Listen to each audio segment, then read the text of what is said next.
Yo, what's up, guys? What is going on? Welcome back. Hope y'all are doing well. Villareal versus Barcelona 5-1. That 5-1 does not reflect what actually happened in this game on the pitch, on the field.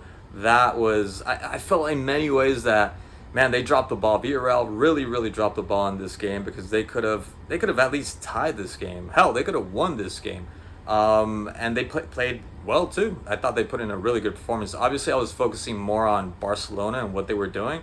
And for me, Martinez and Dominguez was probably the weakest link of all these Barcelona players. After that, I thought everybody had a really good game for Barcelona. But yeah, those two let in a lot of plays, a lot of through balls, and just seemed that they weren't like paying attention or as focused as the rest of the players. Like I said, Villarreal, damn man, Villarreal had such what is it, like two, three offsides, and then a whole mess of opportunities that they should have. Pepe missed one huge opportunity that I thought it was maybe an offside, and seems like he thought it was an offside, and he just thought like, I'm just gonna shoot it just to shoot it because nothing's gonna come out of it because it's an offside, right? And it wasn't an offside. Really good save by Ter Stegen in the end. But man, from the beginning, what's his name? Yeremy Pino, right, with the beautiful control, just bringing it down, chesting it, and then just lobbing it over Ter Stegen. Beautiful play. I was so annoyed. I was so annoyed because plays like that, they need to be goals. They need to be goals. I can't believe that was that was an offside. But that right there, they started off with that. I don't know what was it, like fifth, sixth minute. And it wasn't until the 15th, 16th minute of the game that Barcelona started to get into this game because it was all Villarreal attacking in the first several minutes. And then, of course, Lamine Yamal with that beautiful, I mean, that touch. 17, and, you have that touch. He plays sometimes like he's 25 or something, in his prime, a 25-year-old, right? Like the way Mbappe, you would think, should be playing at this point for Real Madrid, but isn't playing. And he's only 17. So that beautiful, and he knew what he was doing. He was trying to score. He was trying to get that far post. Ends up hitting it, hits the post.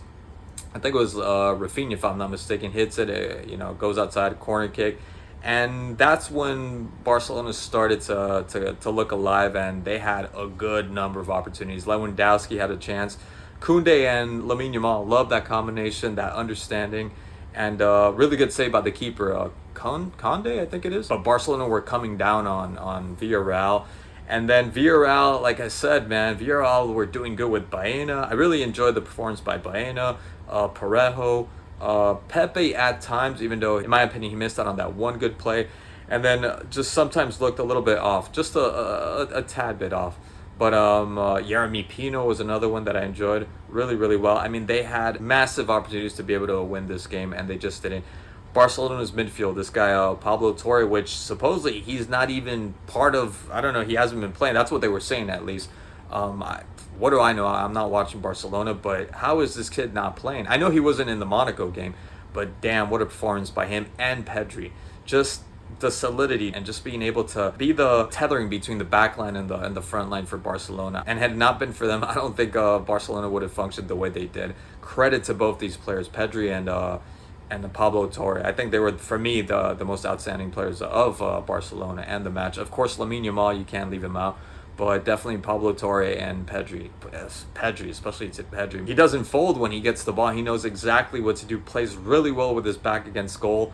Just so well, which I think is one of the hardest things one can master in the game. But I can't stress enough how Villarreal were so close to being able to win this game. Like when Barry came in, also scored a goal offside. The header that hit the crossbar, the goal that was offside too from I didn't see how that was an offside from Pepe, but it ended up being an offside. Really annoying because they played really well. It was like a tennis match going back and forth, back and forth. I wouldn't say they deserved to win because obviously Barcelona deserved to win because they were more clinical when it came to finishing. They actually did the one thing that Villarreal couldn't. They put the ball in the back of the net, and that's the whole point of this game. Lewandowski, yeah, I mean that's his game. I don't really have anything to say about that. It's not something that, he did his job. I thought he had a good game. Rafinha doesn't really participate much in the game, but dude, those two goals were phenomenal from Rafinha. I got to give him that. They were not easy. The second one wasn't easy. I think he hit it with his shin, but he hit it with such intent and technique, because a lot of people, I don't think, realize that that's not the easiest of strikes, and that's just common. That's just like normal, like hitting it with the shin. Like, that's the only way he could have done that. Otherwise, the angle would have closed. So, got to give him credit for that. He's not really involved in the match, but you know, he does what he needs to be done, scoring these goals. And the Lamine Yamal pass, I mean, that was a thing of beauty. I did see the highlights for Real Madrid and the Vinicius pass to Rodrigo, which, hey, that was a really good goal. But this one was, I mean, the angle, the depth, and the distance in which he struck the ball, the outside of his foot was just it was just so good. Again, Lamine Yamal just shining and just proving why he's really one of the best players in the world. You just can't leave him out of that conversation. But I still think he could do a little bit more, even though he was still good. I thought he had a phenomenal game. But just being a bit more involved, like I've seen him before in other games, he still played it smart. You know, try not to get injured. He did get a penalty, which Lewandowski ended up missing. Maybe start giving it to Lamine Yamal. Maybe start giving it to him. You know, the free kicks. I don't know if he knows how to take free kicks, but definitely penalties. Come on, he has to be able to take penalties. I mean, he's still young, right? Like you have someone like Lewandowski. He's always going to be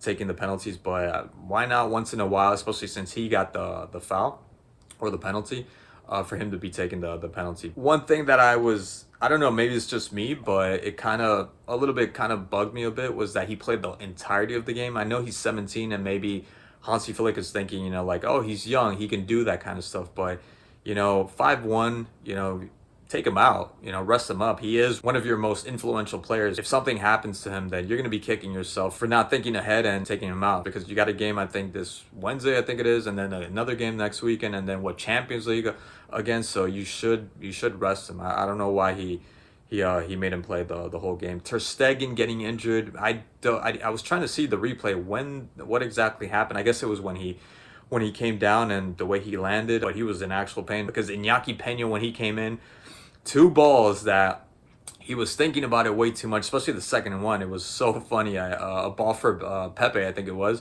And he went, and then he came back, and then he finally went again. He got lucky with that one because that could have been a huge error, and it could have cost Barcelona. Not the game necessarily, but making things a little bit harder on Barcelona. So yeah, all the best to Ter Stegen. But I liked what I saw. I'm still not hugely impressed, and I don't see Madrid, even though Madrid aren't doing anything hugely impressive themselves, to be able to take the lead from Barcelona. But yeah, it was a good game. It was a very entertaining game for both teams.